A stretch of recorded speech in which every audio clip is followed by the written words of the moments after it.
Good afternoon and welcome to the Athens City Planning Commission meeting for Wednesday, November 17, 2010. And Mr. Nicholas Bittner is not available today. Otherwise, the remainder of the board is present. So there are no cases currently on the dockets, and there are no residents to swear in for any comments before the Planning Commission. So we'll go to communications, and we're discussing today the wireless telecommunications ordinance. And Paul, I understand that you have a presentation that you'd like to make before the Commission today. I do, yes. And I apologize, first of all, for giving you more paper on this project, on this issue. But at the last meeting, we talked about trying to narrow it down to one ordinance that we thought might be, at least that I thought would be the best for what we want to adopt or recommend that Athens City Council adopt for a wireless telecommunications facilities ordinance. This ordinance, it is a model, so there's some things we would need to tweak on it, delete, add, change, etc. It has been, it is a very similar, if not identical ordinances have been adopted throughout the state of Ohio by several different communities. It has been upheld in courts. It's been challenged, and the courts have sided with the municipalities, so it is a valid legal ordinance. Before we get into those details, as much as the Planning Commission would like to, I do have a brief presentation to kind of to summarize what's in that document without going into the legal description, and then just a basic primer on wireless telecommunications ordinances and why the city may or may not want to have one. So I'll just go right into that, if that's all right with everybody here. The first thing would, of course, are the issues. I've had a few people ask me, are we working on this too late? Is the barn door already open and the animals are already running around? From all the documentation I could find is that the industry itself anticipates the need for at least 20,000 more towers per year into the immediate future. As we go from the technology on a wireless or a cell phone from 5 years ago to the iPhone and the Nexus and the Droid, the 4G phones, and the 3G, the demand for access and capacity is just growing.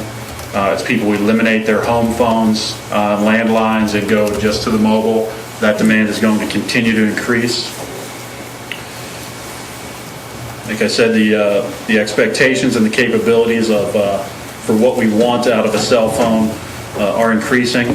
People now use them not just for the phone and the text, but for the data. My cell phone is actually a faster wireless internet connection than my Wi-Fi at home using a Roadrunner connection. So I sometimes use my phone even though I've got my laptop right next to me at home because it's a little bit quicker.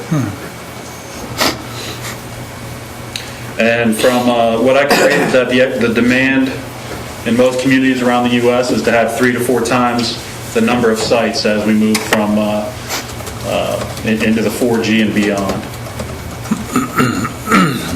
So then the next question is, why should we have an ordinance? The city does not have anything on the books right now. We have a need for wireless coverage and capacity. Can't deny that. Every OU student, I'm sure, has a cell phone at this point. Most of us have them as well. I presume everybody in this room has one, I think. Harry, is that right? Yep, yeah. In my pocket right now. Pick on him. You got a dumb one. We had an issue about a year ago when the city put the Roosevelt Tower in, where it really came to the surface that a lot of people in the city were concerned about the proliferation of towers for any reason, and they addressed them through the police powers, which is something that the city already has the authority to administrate. That's the health, safety, and welfare of the community. And the other issue that people talked about were the aesthetics of the towers. Our current code is generally silent on wireless telecommunications. The last permit that we issued, I think, was about 3 or 4 years ago. We issued a zoning code and a flood permit. That was for the tower that's near East State Street in the bypass by the Holiday Inn Express. That's well concealed as a U.S. flag. Retrofit permit last year. It was a retrofit permit last year, okay. And our comprehensive plan recommends the establishment of the ordinance. My job as planner, one of my jobs is to implement our comprehensive plan. And so one of the tools I would use to implement that is, of course, the Planning Commission. And as I discussed, the Roosevelt Tower issue that came out about a year ago. Additionally, one of the reasons we would want to regulate is because there's a lot of situations where a new tower is not always needed. You can support a tower, or you can support the transmission on things besides a tower. It can be a rooftop, it can be a church steeple, it can be a water tower. And so even though somebody may want to put up a tower, we would require that they show why they need to have a tower and why they can't find a more suitable location for it. In addition to that, the U.S. Code requires or stipulates that the provider needs to show the actual need for a tower, not the desire for a tower. And that need must be that they provide functionally reliable, and it can also be specific to the community. Meaning you can't have a guy coming in here and saying, well, I need to have a cell tower on East State Street in order to provide wireless communications to Amesville. It needs to be in relation to the community in which they want to locate it, and so they would need to provide that. Now, we can allow somebody to provide a communications tower or facility to anywhere that we would want them to do it, but they can't just use that as their quote-unquote need. It needs to be specific to where they want to locate it. And as well, the U.S. Code says that as a municipality, we have the authority to control this. We have the right to determine the placement, construction, and modification of these towers, of these facilities. What we cannot do is unreasonably discriminate. So we can't take favoritism to AT&T and exclude Verizon. We can't do that type of a thing where back in the 80s everybody did with cable, where it was just one cable provider for the whole city. We're not allowed to do that. We cannot entirely prohibit them. If they can show that the city regulations do not allow for wireless communications facilities, that we could be in violation of the Constitution. And we cannot regulate the environmental effects of the emissions, so long as the emissions that they are emitting or that they're putting out do comply with the Federal Communications Commission's regulations on those emissions. So then the real question is, what can we do? What can we control? We can prevent speculation. If a tower provider, there's usually two issues at stake here. One is that the carrier, so your AT&T, your Verizon, your Nextel, your Alltel, they generally do not build towers. You have speculators that come out, build towers, and then they sit and they wait until a carrier comes along and says, I'd like to lease space on your tower for X amount of money per month, and then they construct. What we don't want to do is allow a speculator to just have a tower hanging out, waiting a few years for that need to arise. We only want the carrier should come to us with a speculator, with a tower company, and present themselves that they have a need for a tower or they have a need to expand coverage in Athens, and then we can review from that point forward. And like I just said, we can verify the determination of the actual need. We can control the location, so if we don't want cell towers or facilities in R1 districts or historic districts or near campus or something like that, we can regulate that. We can also address the height. A lot of towers, they want to build as high as possible or higher than we would like because, again, they're looking at that speculative market. So they're waiting. They might put two up now, and 5 years from now somebody else needs one, so they just put it 20 or 30 feet higher. Additionally, if you regulate the height, usually the FAA requirements with lighting for towers doesn't kick in until that tower is over 150 feet. So if we don't want to have blinking lights on towers, we can limit that height. We can also address the appearance and the aesthetics of towers to try to make them as cohesive with our community as possible. We can require co-location of the facility, so we don't have two towers where one can handle the needs of two different providers, and they can document that, they would have to document that they cannot co-locate for some reason. And as I said, we can address the lighting, setbacks, the signage, screening, the integrity of the actual structure, the utilities that are required for operation of the structure, so we can have utility buried, we can do screening, we can regulate the signage so that it doesn't have large AT&T signs or anything like that on it, and also the security of the site. Now we can also require a removal bond, which would also be really important. Should the technology change so much in 15, 20, or 30 years that tower is no longer needed to provide wireless capabilities, we don't just have towers hanging around the city and nobody left to take it down. So we can require that they post a bond to require that removal if it's no longer needed. And then insurance, we can indemnify them to take a preference for municipal-owned properties as the first location for any new tower or site, so that the city can then collect the lease on that and reinvest that money back into the city. And we can also require annual inspections or an inspection anytime they're doing an addition or putting a new site up, or if they're adding to that tower. Then here's just a few misconceptions that I've heard and that I've read about, is that the height, it always has to be higher, and that needs to be above the tree line. That is not the case, especially with the 3G and the 4G phones. Those can actually, you can have multiple smaller locations around the town, because what you really want to do is make sure that you've got good coverage everywhere when you're dealing with the wireless, so you don't lose coverage as you're sending an email, or as you're receiving an email, or as you're doing a transaction. So you do not have to have them above the tree line. Like I said earlier, the carriers frequently do not own the tower. And any existing towers that we have, this would address that barn door already being open. Any existing towers, we can require them to come into conformance if they need any repairs or if they want to add additional co-locators to it. So we can, at that point, bring them into compliance with what we'd like to see. And then what I have here is just a general policy, and this is addressed in that model that I provided with how we would want to address this. And what I see us doing is using a special use permit process.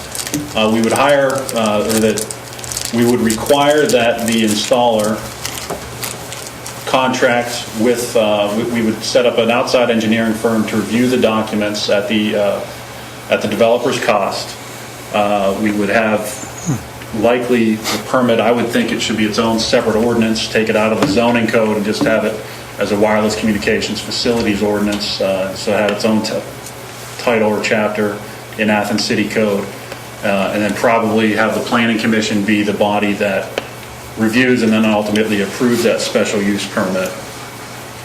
And within that policy, we would want to promote and encourage the co-location so that we minimize the number of towers, utilize the stealth technologies available to conceal what the tower actually is, encourage the leasing on city-owned lands, and then address where we want them to be located. And I think after the Roosevelt Tower issue, it's really important that we focus on try to reduce or eliminate these from residential neighborhoods.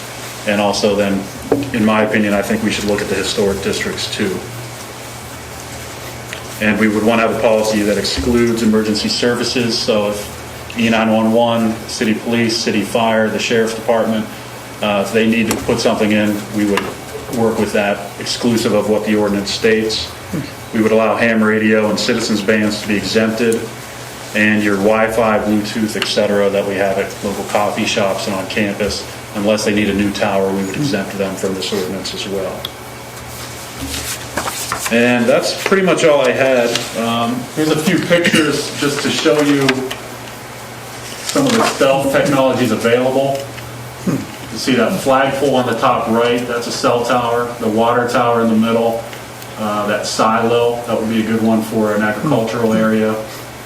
That rock down in the bottom left, that's actually all the on-ground stuff that's in a park in a city in Colorado.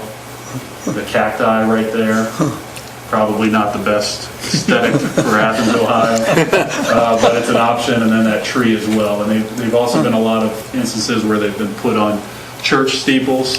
They can create screening. Sometimes you don't actually need the tower, you just need like the panels that you can see hanging out from that tree. And in that instance, you can put them on the sides of buildings, and they can conceal them by making it look like it's actual brick. And so you might see these little bulb outs on them, but it still blends in really nice with its with the environment.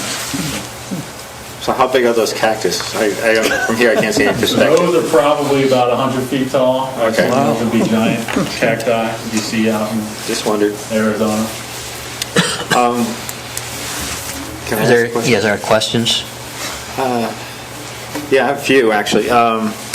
In terms of historic district, does that include cemeteries, or would that include cemeteries? It could, absolutely. That's something we would probably want to look at. You could probably conceal them in a cemetery. I did see some situations where they use stealth technology to make something look like a cross outside of a church. I think we'd want to be careful in cemeteries, though. I would think wireless capabilities would be a secondary function, absolutely, of the respect we should have for a cemetery. But I just wondered. I believe, are all the cemeteries in the city owned by the city of Athens? No, we only one on West State Street. Okay. And I'm aware there's a tower up on the one on Columbia, and between Columbia and Lancaster, there's a tower there. Right. It's adjacent to the cemetery, and when you start talking about R zones and hilltops, I imagine a lot of cemeteries ended up on hilltops. That's what I was asking. Right. The other thing is that in terms of co-location, I was under the impression every time you add something like an antenna or an amplifier repeater on a tower, you almost have to re-engineer it. I think that was a discussion at the Roosevelt Tower event. So in theory, if somebody comes along and says, I need to co-locate on a present tower, do we need to be involved in that, I guess is the question. Okay. Do you see what I mean? We would. We That would, would be any replacements, erections, or modifications under this proposed Okay. ordinance would require the review. Yeah, and that review would be at the applicant's cost, not at the city's cost. And I believe that's in there if you look on page 4 of that model. Excuse me, page 5 at the top, B, section B there.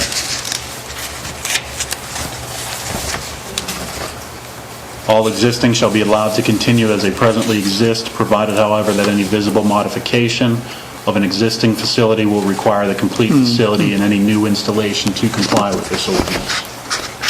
If somebody goes up and puts one up, how would we know, though? I mean,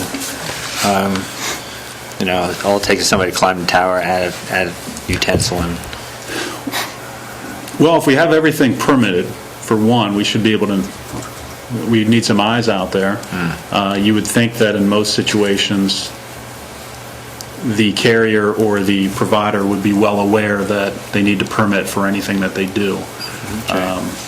That's a challenge with anything that goes on in the city, though. Right? Well, John can speak to that. We've had, To date, they call, they ask, so that it's, they're obviously aware that, and they call the cities to find out what their requirements are. So it's, Do we need to have a fine inside the, for people who might be caught with covert towers? Yes. And that's in this as well on page 16, section 25.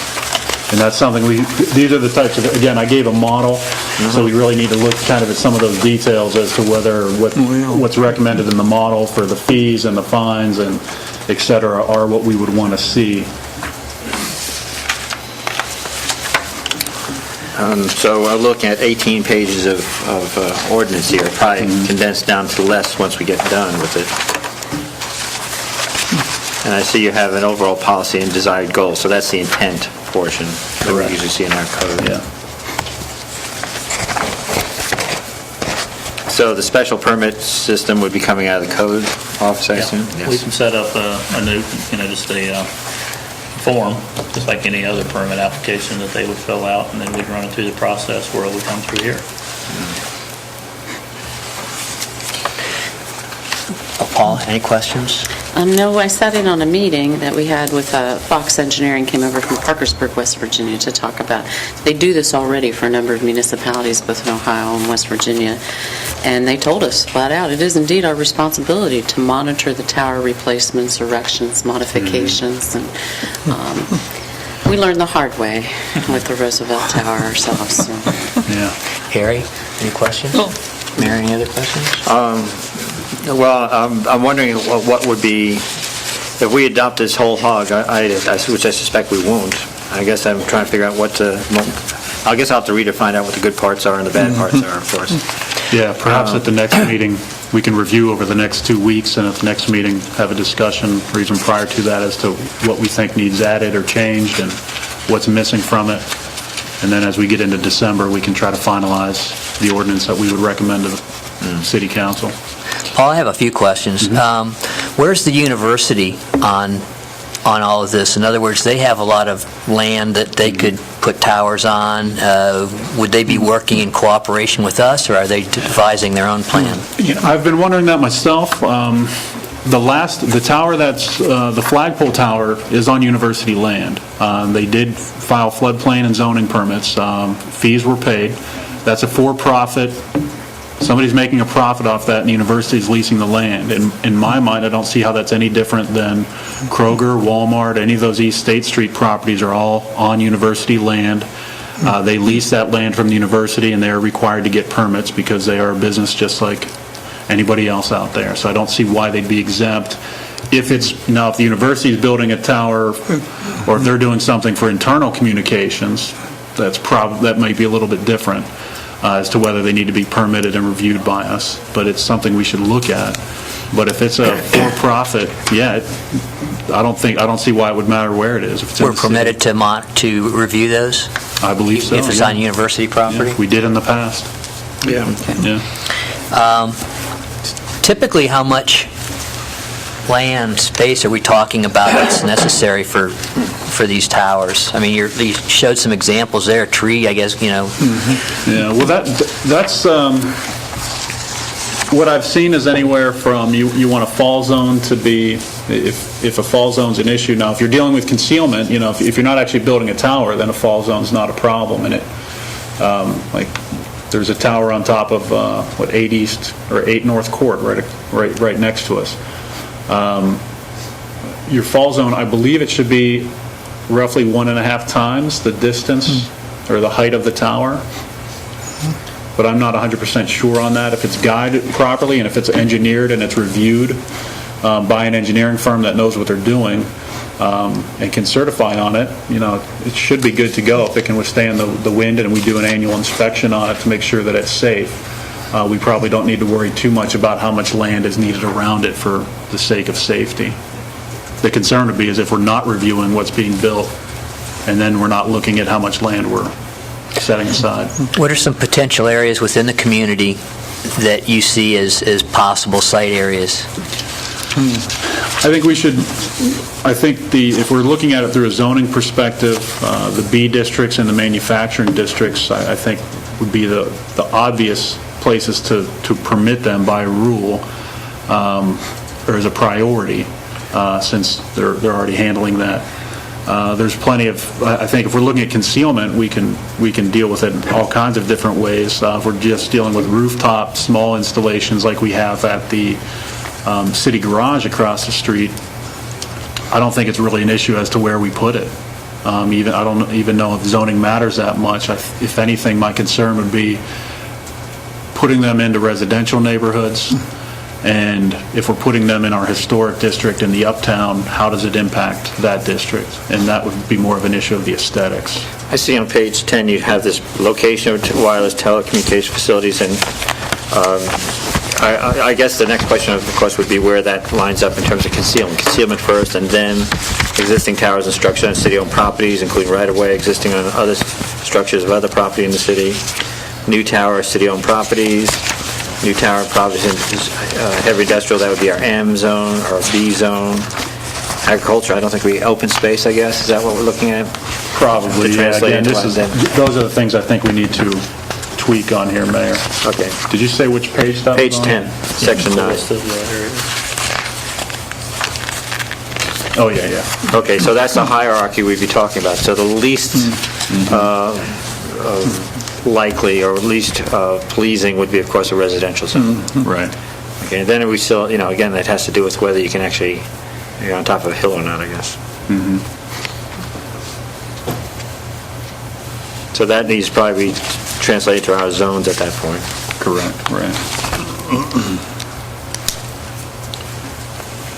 So with disguising, view shed issues aren't terribly important on this? Or are we just talking in terms of if somebody wanted to obviously put in a 100-foot tower or something of that nature? Well, one of the requirements of this would be putting that balloon up, and then through the application. So you'd hang a balloon probably on a Saturday or Sunday in safe weather, and then notify the public of that. And part of the application, we would take photographs of that from prominent locations around the city and see how it impacts it. That might help us to determine how much stealth would be needed, or if stealth technologies would be needed for a tower. If it's, but that's certainly an issue that was brought up in the comprehensive plan, as well as with Roosevelt Tower, was concern about the view shed. One of the nice things to me about doing the balloon test is we know for fact where we can see it prior to it being constructed. And so we're not dealing with question as to, well, could you really see it from this location? Are we sure about that? Without knowing the geography or the terrain or any obstructions we would already have. So this is a good way to address that before anything's constructed. Is that built into this template, or It's built into here. do you know where it is offhand? Yeah.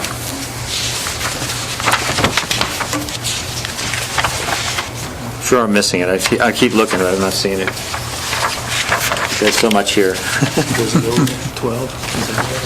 Probably. No.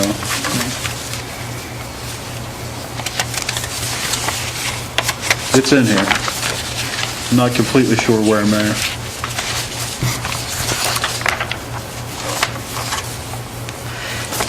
You mentioned in the beginning of your presentation about court proceedings, as far as helping to build this template.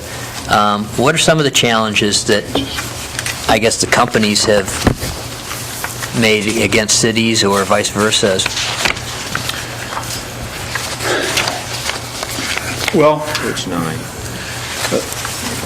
I think a lot of those challenges have probably, or generally what they're going to argue is that we're either prohibiting trade or prohibiting business from happening.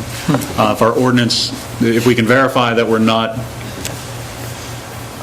eliminating somebody's right to build a cell tower or have a wireless communications facility, that issue is going to be reduced. The other issues they would bring up, of course, are going to be the time it may take to get through the permit process.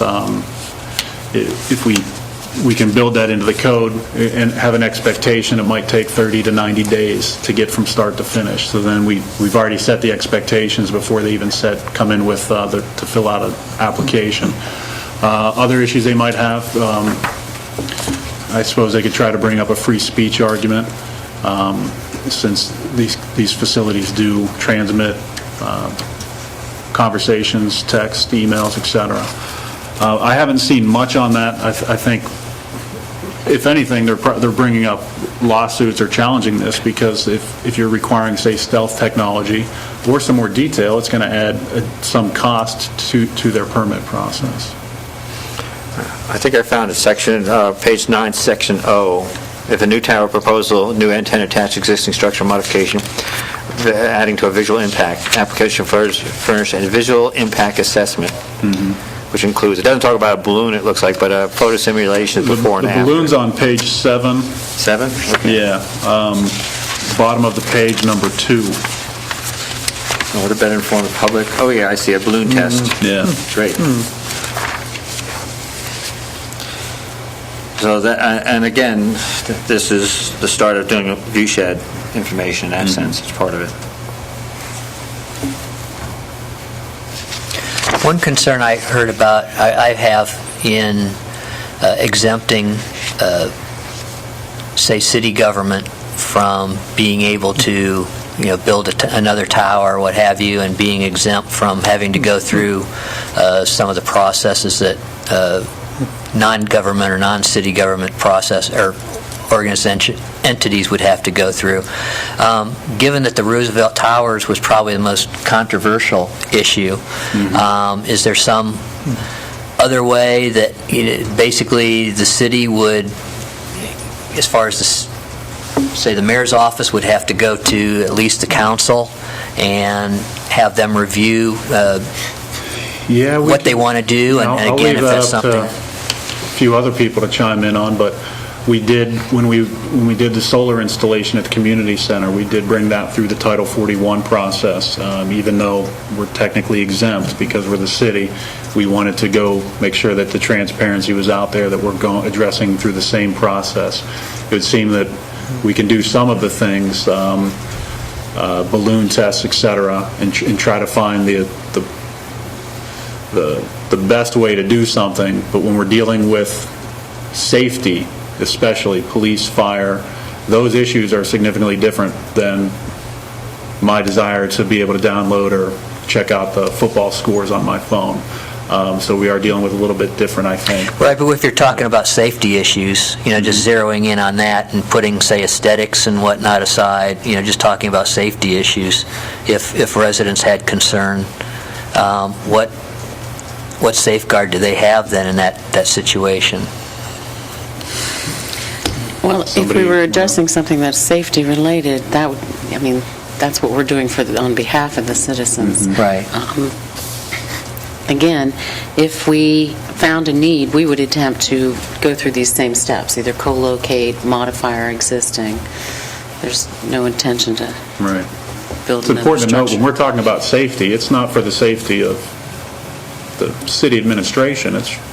We're doing that on behalf of the safety of the citizens of Athens, and so... A similar example would be if somebody say, I don't like chloride in my water. So it's a question of, okay, but it's for a safety issue there. We put chlorine in the water so we don't get cholera, and then therefore we have to weigh these things out. There's a mindset out there that that's not a healthy thing to have in your water, but the fact is it's the general consensus it's better than not. In terms of the new towers, we did go through quite a procedure for the Roosevelt Tower. So we probably do very similar, as you say, a Title 41 or a special permit. I don't think we'd really put one out for ourselves, but we'd probably have to go through the same process, and I would expect we'd do that, whether it's a study or whether it's inspection of the tower a year after, which we just proceeded to do this past month, just for safety reasons of that, because we're looking at its entirety. There is a section of code that exempts us from that, but there's also the part of that section that says we should follow the code whenever possible, and that's the 23 section, but this would probably apply for the same thing.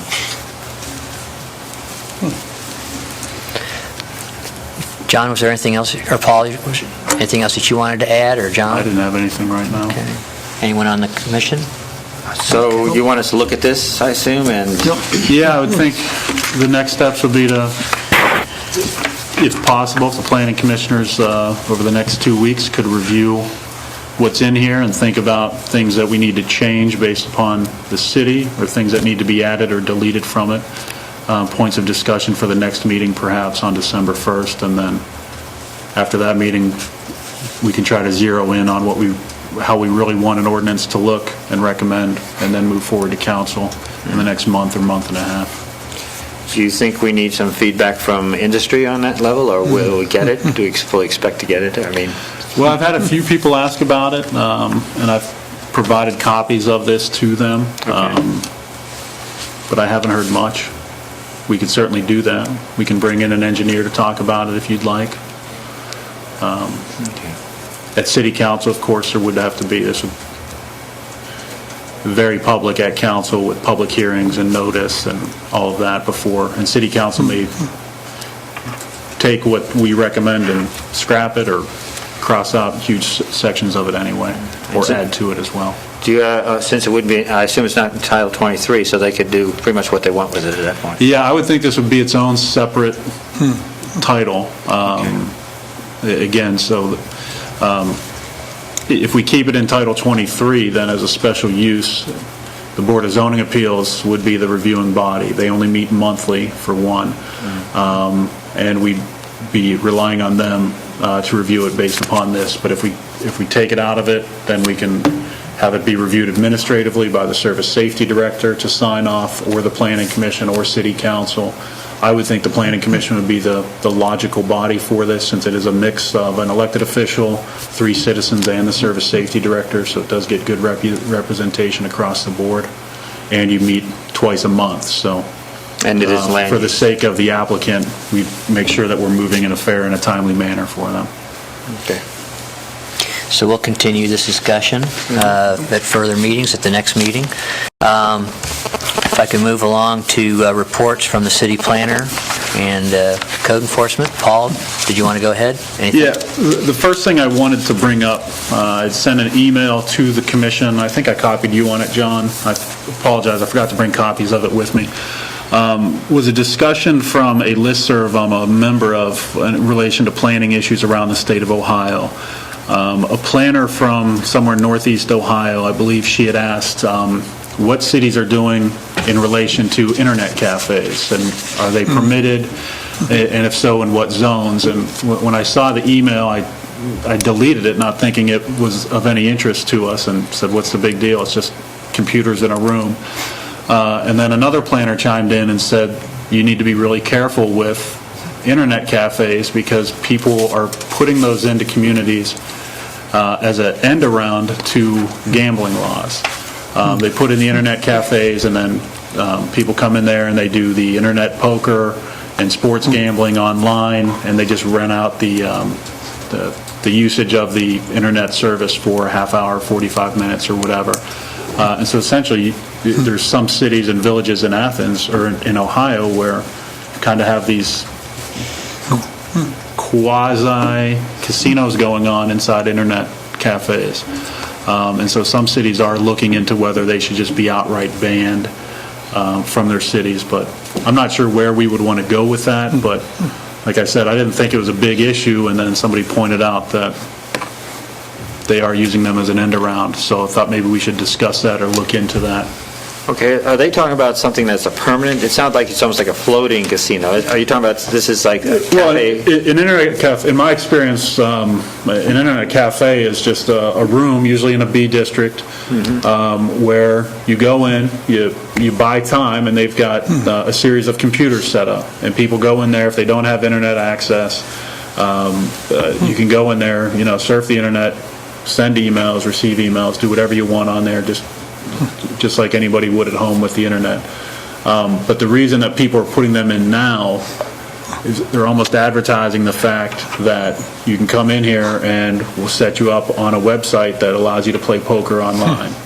And so people are using them, and they're just sitting in there gambling all afternoon. But isn't that controlling what the person looks at on some level? I mean, what's to stop somebody from doing that right now at any internet cafe? Just like the online betting at the horse tracks and that, you can actually watch it on the monitor, but you can go to a window and make your bet there or whatever, and actually get the cash, whatever you win, right there. So there basically is a bookie sitting in the room, in essence, that pays you on the spot. I don't know if it's an issue or not. I really don't. It crossed my email, and it was... Internet cafes to me always seemed benign. Yeah.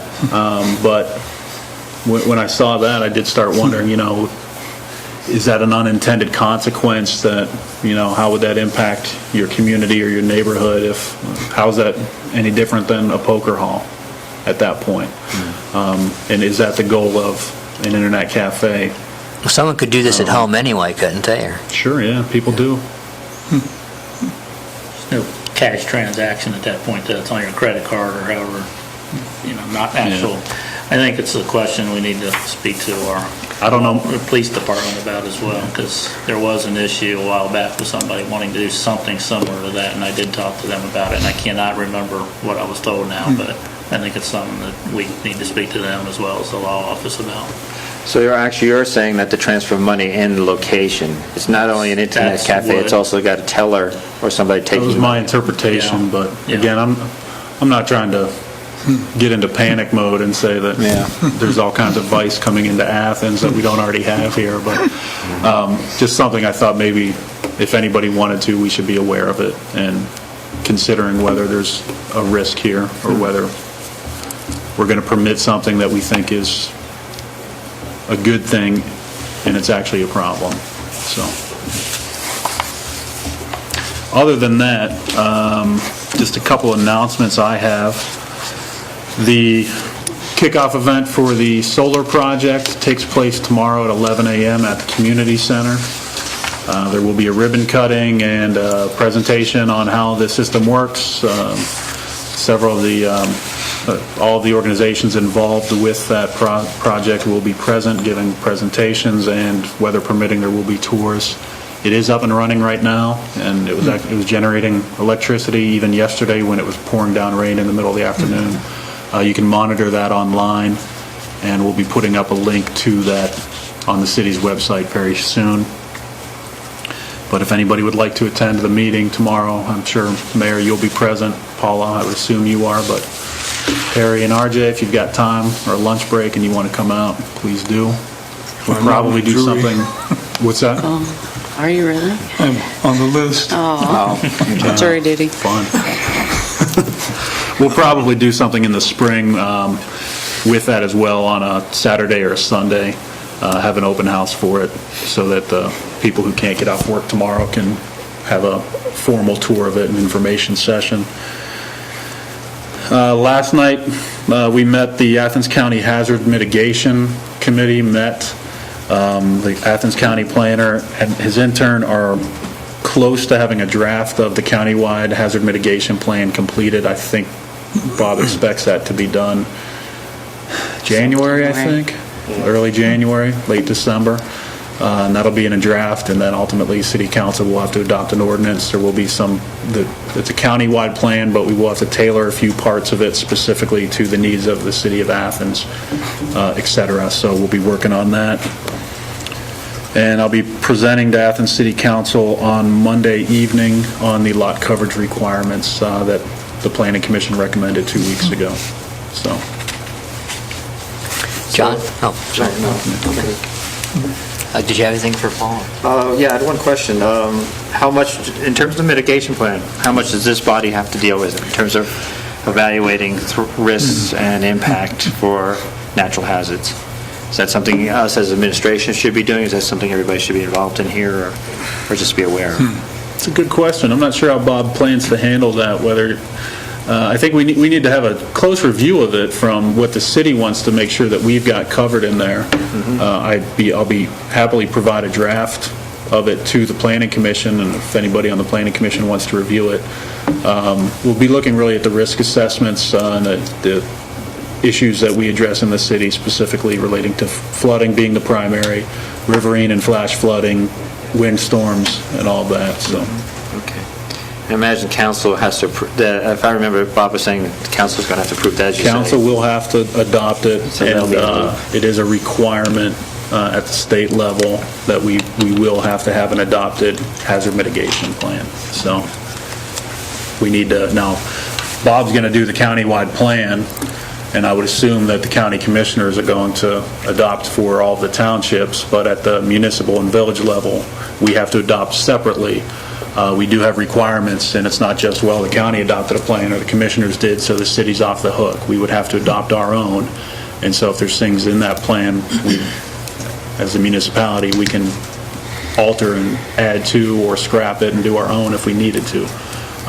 But they've been working on it for over a year now, and Amesville's the first village or the first entity in the county that has to adopt, and I believe they have to adopt by April.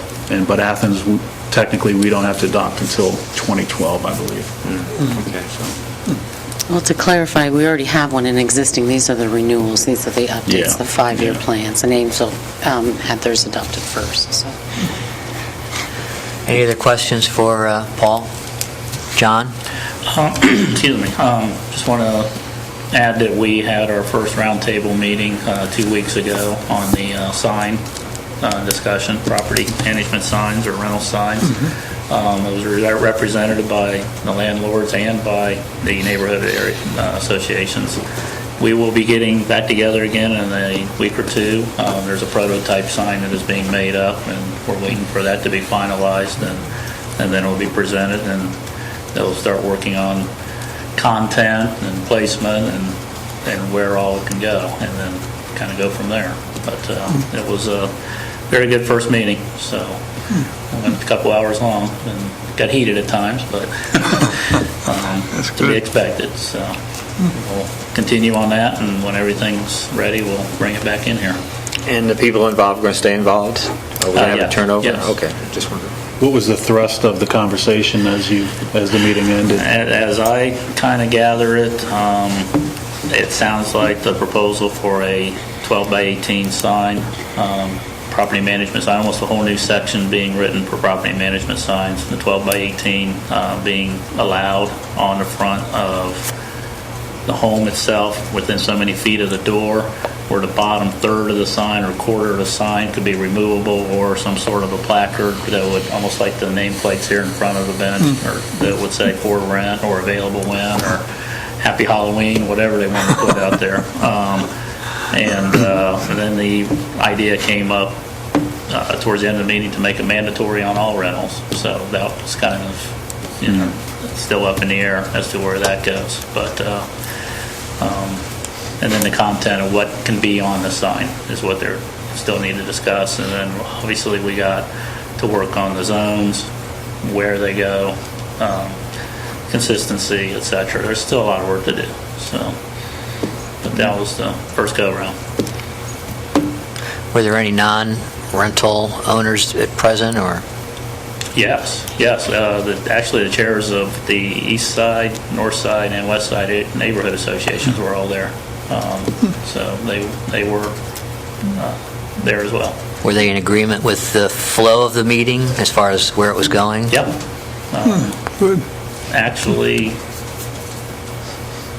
they were the ones that threw out some of the ideas that kind of shocked me. So, so we'll see. I just kind of mitigated. And so, like I said, there's a lot to go, a long ways to go as to what zones and what areas, where the signs have to go, if they even gets allowed or approved.